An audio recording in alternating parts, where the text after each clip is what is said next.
حکاکي چې یو لرغونی هنر دی، سمیع الله وایي کلونه کیږي چې غزني ښار کې د حکاکي هنر پالي.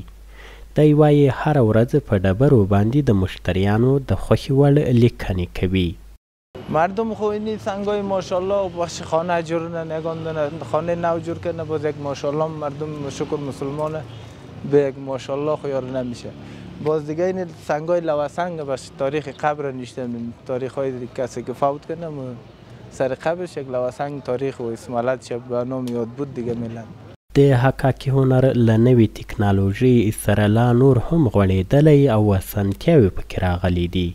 مخکې حکاکانو په ډیرو ساده وسایلو حکاکي کوله، خو اوس دا هر څه په ماشین هم ترسره کیږي. اوس هم الله حالت لري، اوس ماشینونو راغلی ده، نوې کمپیوټري ماشینونو ده او دیگه نور قسم هم ډېره سوی ده، کارګرونه هم ده دیگه. نور دلته افغانستان چې ده ټول معدن لري، د ټول سنگ مرمر و رخام و دا شیان ده.